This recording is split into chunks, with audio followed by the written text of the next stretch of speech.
Final Fantasy XIII has a reputation it can't shake.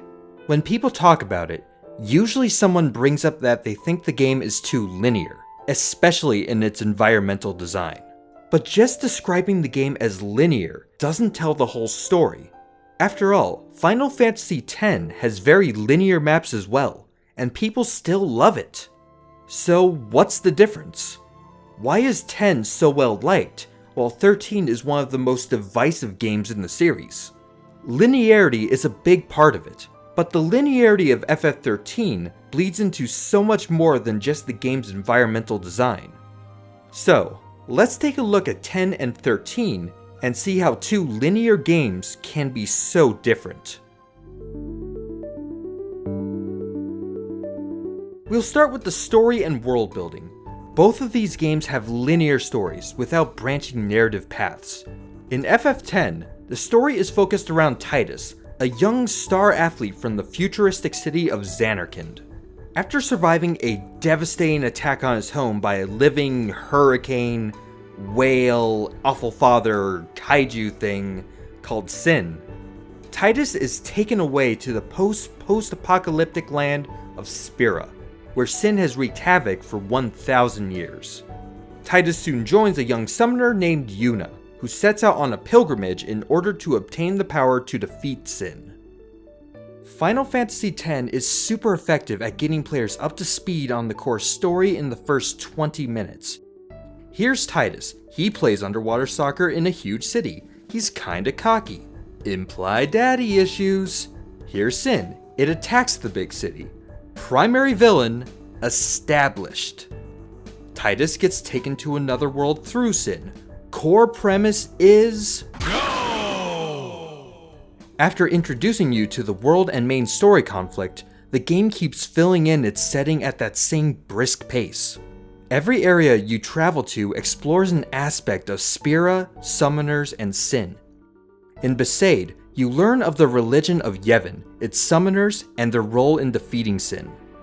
At Kilika, Sin's power is demonstrated, the fiends that you fight in random battles are revealed to be malicious spirits of the dead, and you see firsthand what summoners provide for the people of Spira.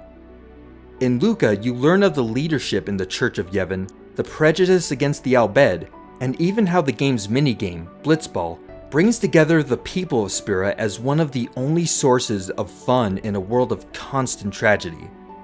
Operation Mi'ihen establishes why Sin cannot be fought through normal means. Even though you're locked into moving from one location to another, the game is structured to reveal the culture and history of Spira at an even pace, steadily building up the anticipation as your party gets closer and closer to their goal, the ruins of Zanarkand. Final Fantasy XIII is a bit more complex. It's set on the two warring worlds of Cocoon and Grand Pulse. The story is centered around a small group of people from Cocoon. After a complex series of events involving a small-scale rebellion against the militia of Cocoon, our group is cursed by a divine being known as a fal'cie. This curse turns the group into fal'cie. fal'cie are the enemies of Cocoon. Enemies of Cocoon. Enemies of Cocoon. Enemy of Cocoon. Enemies of Cocoon. Enemies of the state. An enemy of the state. fal'cie are Cocoon's enemies. They're the enemy! fal'cie are superpowered agents of whichever fal'cie chose them. All fal'cie are given a focus, a mission assigned to them by the fal'cie through extremely vague visions. The party of newly branded fal'cie must complete their focus or be turned into mindless monsters called Seath. The group then sets out to find the truth of their focus, evade the pursuit of Cocoon's militia, and do whatever they can to save both themselves and their home. The difference here is with the game's herky-jerky pacing. Key plot information in Final Fantasy XIII isn't as clear-cut as it is in Final Fantasy X, and the game just loves throwing tons of new information at you all at once. The game starts by jumping between three different perspectives, Lightning and Sazh, Snow, and Hope and Vanille, all in the middle of a pretty vague side conflict. What is Lightning after? Oh, she's after the Pulse fal'cie. Here it is. Oh wait, no, that's not actually the Pulse fal'cie, that's just the vestige, which is like a building that holds the fal'cie. What is a pulse fal'cie? No time for that, just look at the data log. Now here's Snow and his child army. They're heroes, I guess? Here's the PSICOM soldiers. They're all from Cocoon, except Lightning, who is not a PSICOM soldier. She's a Guardian Corps soldier, which is different from PSICOM, I guess? Confused? Data log. Where is this? Look at the skybox. This is all just vague sci-fi. FF13's story isn't really that complicated, but it's more convoluted and hard to follow than it needed to be.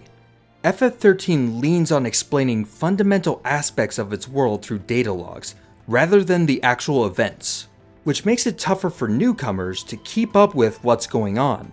The terms tend to be less straightforward to explain as well, explaining things like fal'cie, flack, and seath, and the differences between Cocoon and fal'cie tend to be more demanding than explaining the turns in FF10 like Summoner, Sin, and Blitzball, and makes it just a bit harder to get into the flow of the game.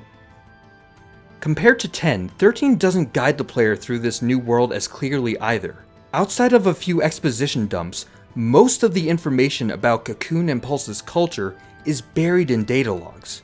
There isn't much in the way of recurring characters or even side plots either, as the story focuses on developing its 6 main characters. Yet the story still sometimes spins its wheels. Yes, Hope, I get that you want to murder Snow. He's gonna catch on if you keep death staring at him. Can we please move on? In 10, the people you meet along the pilgrimage give character to the world of Spirit in a clear and digestible manner. The story in 13 makes more sense if you're already familiar with the world of Cocoon. The time that 10 spends building up its world alongside characters, 13 spends building up characters in a world that hasn't been fully built yet.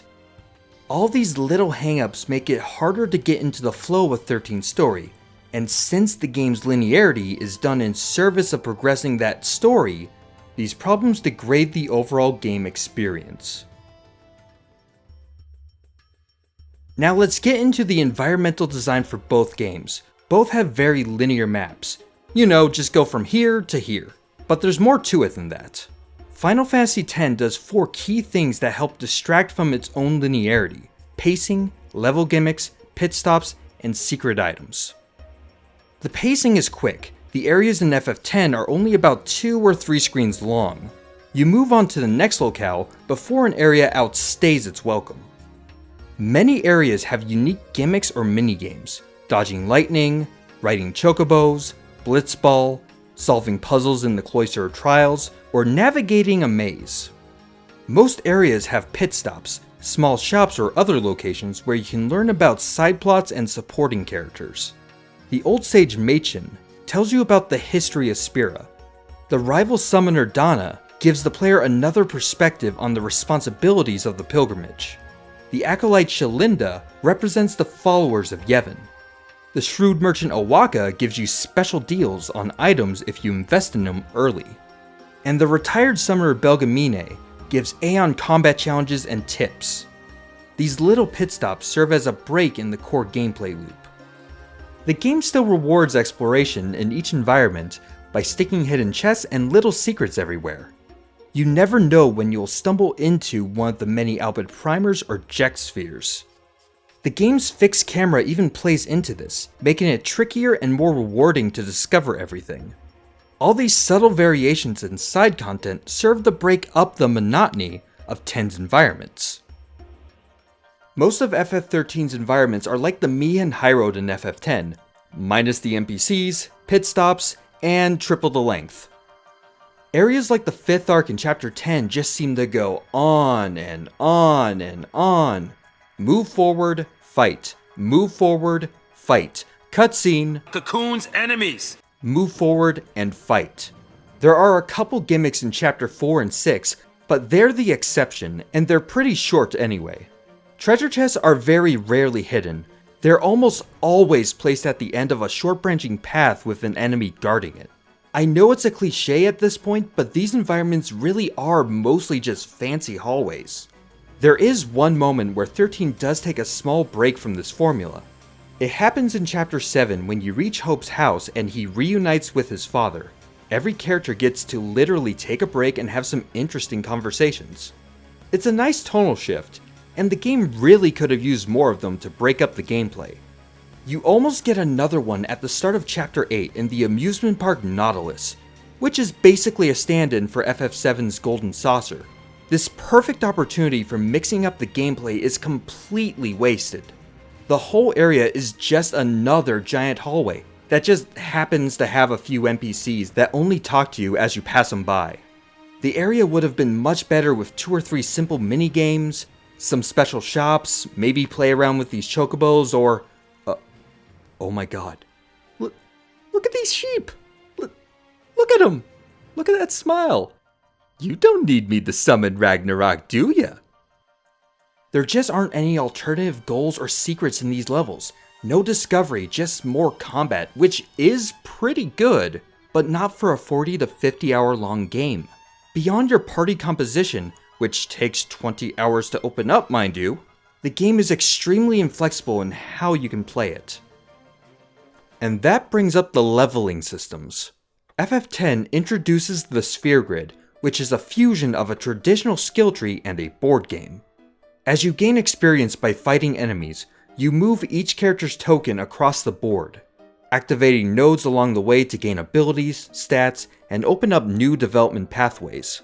Each of your 7 party members are placed at different points on the grid and start down a path that plays to that character's natural strengths. Tie-dus' path specializes in speed and time magic. Yuna's path is focused on white magic, Orange is based on strength and break skills, and so on. As you progress through the grid, you can sometimes jump to another character's natural route. The ability to branch out is best shown with Kimahri, who in the expert version of the Sphere Grid, has immediate access to everyone else's pathways, making him ideal to experiment with as a hybrid character. In my last playthrough, my Kimahri was a powerhouse, who was a mix of both Wakka's and Auron's skills, topped off with some of Riku's thief abilities. It was totally up to me to customize the character, which gave me a great sense of agency in how my party developed. That agency doesn't really apply to 13. Every character specializes in 3 of 6 different combat roles. Each of those roles are powered up through the Crystarium, which is this game's Sphere Grid. The Crystarium is a set of skill trees for each role. Well, maybe not a tree actually, more like a skill telephone pole? Each role is set up as a straight line with the occasional short branch and... wait a minute. Oh man, this branch has another branch! The Crystarium is about as simple as you could make a leveling system. You gain experience that you can spend on each of the trees, and that's it. Even your stats are stripped down to only health, strength, and magic. You can't specialize or take on a different path within a role. Just go down the long path. Now every character does eventually gain access to all 6 roles, but who cares, since FF13 punishes you for jumping the track in the Crystarium. Any tree that allows, let's say, Hope to go Rambo on dudes takes like 5 times as many points just to take 1 step. Investing in leveling up a character's secondary roles is really only viable if you want to grind for the post-game content. In contrast, FF10 punishes you a bit to jump to another track, but then you can just continue on without any further punishment. The game even gives you items specifically meant to jump to the track of another character. FF10 encourages you to stay in the lines, but it will let you go outside of them if you want. 13 demands that you play within those lines. It's very ironic for a game themed around fighting against fate to have such a linear system. So, Final Fantasy X and Final Fantasy XIII are both linear in a basic sense, but the difference is in the details. FF10 distracts from the main story's linearity with little touches all over the place, from Blitzball to the side plots, from the hidden items to the Sphere Grid. For FF13, linearity also bleeds into its pacing, world building, story presentation, characters, and leveling system. It boils down to this: Final Fantasy XIII is like a straw. Final Fantasy X is a silly straw.